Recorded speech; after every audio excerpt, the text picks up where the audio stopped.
Agora, como essa é uma aula introdutória, eu vou tentar pegar assim, as questões principais da peça. E a primeira, que eu acho importante, é uma instabilidade do plano religioso. Você não sabe que sociedade exatamente é essa do Rei Lear, porque a peça não dá nenhuma informação de quando a história se passa.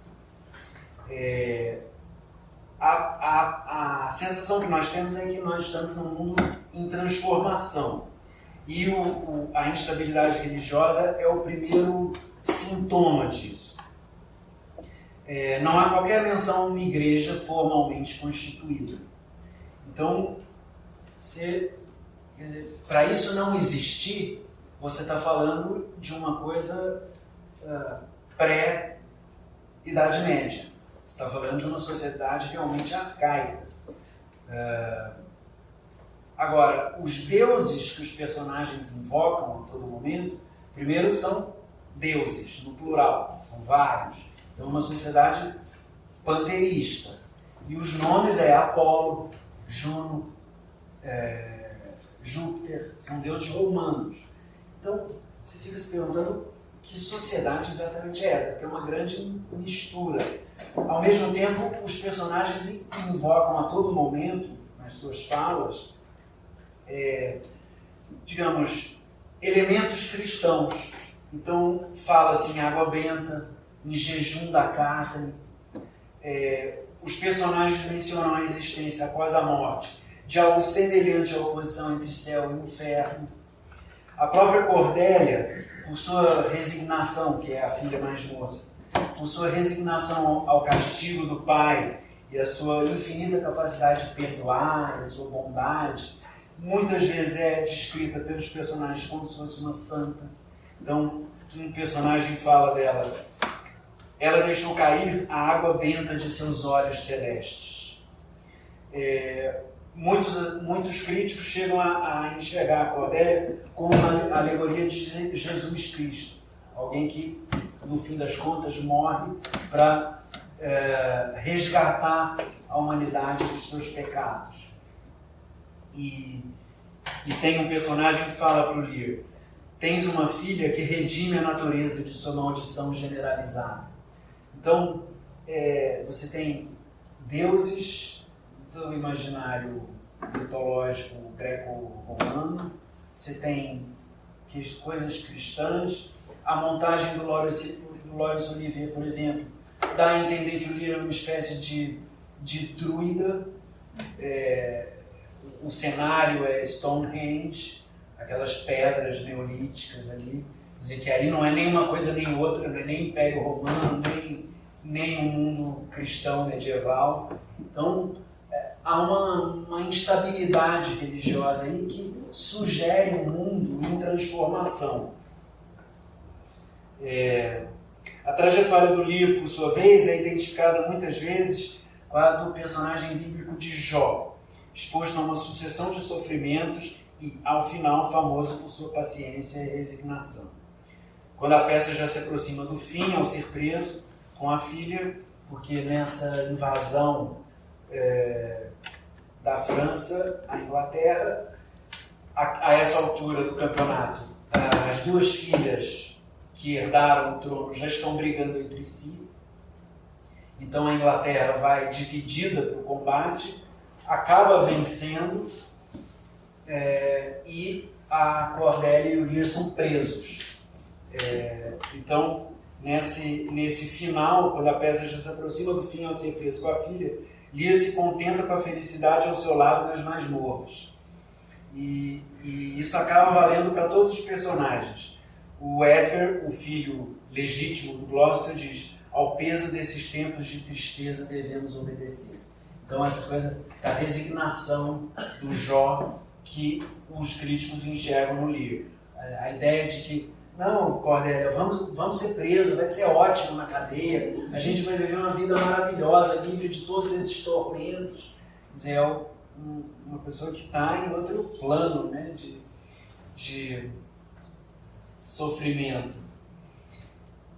Bom, mas todas essas associações, Jesus Cristo, Cordélia, Jó, Lear, são feitas pelos críticos. A peça não fala nada disso. Jesus não é nomeado, nem os dogmas da Igreja Católica enquanto tal. Muitas vezes você tem a sensação de que, quando o personagem fala para Cordélia, a água benta caiu dos seus olhos, né, as lágrimas, é só o único jeito que aquela sociedade entenderia. Porque é quase que um vocabulário cotidiano deles, esses referenciais cristãos. Então, eu não sei se os críticos têm muita razão em fazer essas comparações. Elas são interessantes, mas na verdade a peça não remete para esse mundo. Bom, para entender essa desorganização do mundo que essa ambiguidade religiosa sugere, é importante a gente ter em mente duas coisas. Uma, são, digamos assim, conjuntos de valores renascentistas, medievais, mas que durante a Renascença continuavam tendo seu peso. E é exatamente isso que muitas vezes nas peças do Shakespeare a gente vê em desagregação. Uma era a lei natural dos amores. Então, certas regras você não pode quebrar. Filho tem que amar os pais têm que amar os filhos.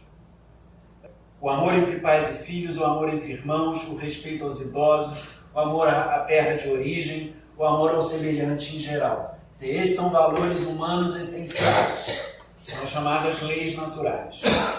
Essa lei natural vinha sempre ligada a outro conceito indispensável naquela sociedade, que era o do encadeamento dos seres. Então, segundo esse conceito, todo ser vivo e todas as coisas têm seu lugar definido no mundo, acima e abaixo de alguma outra pessoa, de alguma outra coisa. Os homens ficavam abaixo dos anjos e acima dos animais. O ínfimo incerto ocupava um lugar abaixo de um pombo, que por sua vez estava abaixo do leão. E essa hierarquia tinha sua expressão social. Era o rei, a nobreza, o clero, o artesão, o camponês e o escravo. Então, esse imaginário medieval continuava bastante forte, embora no mundo do Shakespeare, com a expansão marítima, os descobrimentos, a chegada do comércio com a África, com a Índia, as notícias do Novo Mundo, tudo isso vai tornando essa sociedade mais complexa. O comércio provoca um processo de expansão urbana, então o Romeu e Julieta nada mais é do que dois barões feudais que são obrigados a conviver na mesma cidade, que enquanto estava cada um no seu feudo, tudo bem, mas eles são obrigados a conviver na mesma cidade. A figura do príncipe é justamente a figura da pessoa que vai regular naquela bagunça ali. Então, esse choque desse mundo novo com esses conceitos medievais das leis naturais e do encadeamento dos seres é que provoca na obra do Shakespeare essa sensação de que a engrenagem da história está andando. É importante ver que nessa teoria do encadeamento dos seres, cada pessoa tem a sua função e cada função traz junto com ela as suas responsabilidades e os seus privilégios. E não dá para ter um sem o outro. Então, o que o Lear quer não dá para fazer a rigor, por essa teoria do encadeamento dos seres. Porque ele quer ter o séquito do rei sem ter as responsabilidades, passando o abacaxi para as filhas e ele se reservando o direito de flanar com seu séquito real de um lado do outro. Então, esse é o erro trágico dele, é querer quebrar essa regra primordial da sociedade e do mundo. A sociedade apenas espelha uma regra que organiza tudo, a vida. Então, no Rei Lear, essas duas leis do imaginário medieval são quebradas. A ruptura das leis naturais está evidente nos pais que desertam os filhos e nos filhos que se rebelam contra os pais. Lear rejeita uma filha e suas duas outras herdeiras castigam as fraquezas do pai. Mostram-se incapazes do perdão e da compreensão.